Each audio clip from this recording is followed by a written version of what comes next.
So recently, the president spoke about availability of digital jobs online, um, about youths in Kenya who are making money online, which is a good thing. However, I have some 50 cents, but before I give my 50 cents, I want you to hear what the president said. Then we talk about it. Kijana mmoja hata huyu spika ameshangaa jambo, aniambia kwani hii kitu ya digital job ni kweli? Kwa sababu tulipata kijana mmoja pale Juu Wetangula ni old school, hawezi elewa hii maneno. nafasi kama hizo karibu milioni moja ya vijana wa Kenya. So the government of UDA, if they are not giving lip service, they are willing to support Kenyan youths to get digital jobs. Probably abroad. We don't know what is their plan, but let us hear. Through a deliberate program. So we should create those jobs and we should have control of those jobs. So instead of, for example, depending on foreign jobs or jobs posted by foreigners, for example, from Britain, from the United States of America, from Canada, from Kambara, Uganda, from maybe Nigeria, Lagos. We need jobs here. We have jobs in Kenya, which can be done remotely. Those are the jobs. We need a platform to be created, which we can call a marketplace. And then on that marketplace, employers who have jobs which can be done remotely, they post them there. They open escrow account where they put money. That money is only released once the job assignment has been approved as well done and it is ready for payment. So it is true, we need a deliberate brand. We need even to create our own marketplace. The small money is throwing around. For example, hiring people who just come to the office and just sit the whole day, so long as they are seen, they are paid. That one must come to an end. We must now delegate those jobs which can be done remotely to a certain website. For example, I heard there was Achira jobs, kitu kama hiyo, lakini tukuwe na website yenye hata inaweza kuwa controlled by a certain company, but there are jobs there. Money is put in a certain account. When you say you have a job, you put money.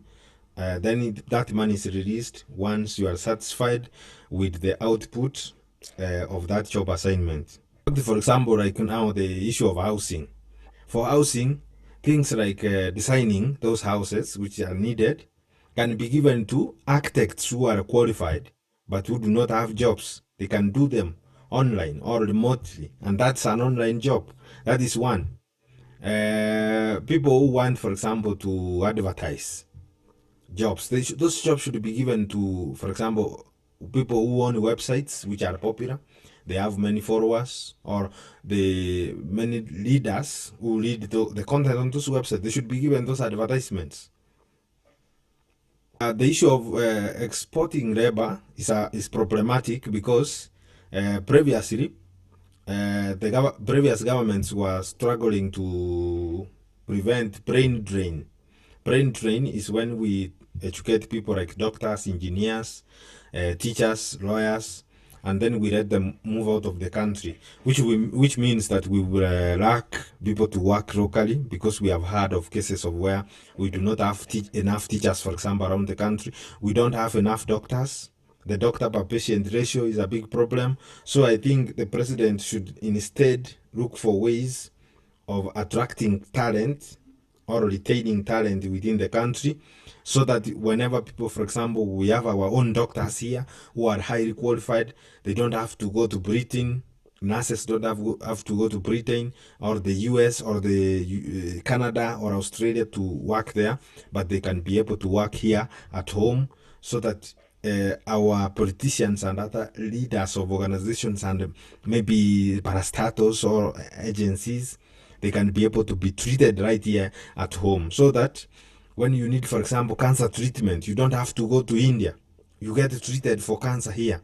Recently, President Haji Genop of Namibia died, and it was revealed that he received most of his treatment at home in Fandok. They call it Windhoek, but Fandok. He received most of his treatment at home because he believed and trusted in the services offered by the doctors, which means there are highly qualified doctors in Namibia.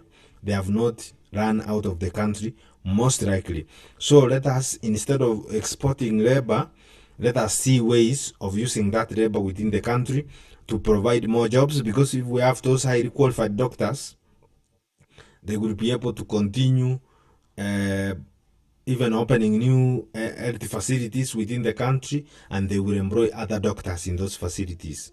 The same with nurses, with engineers and others. So the idea of exporting labor, for me, as my personal opinion, I don't like it. Instead, I like retaining labor within the country and creating jobs, putting in place policies which can create jobs for those people we are trying to export their labor.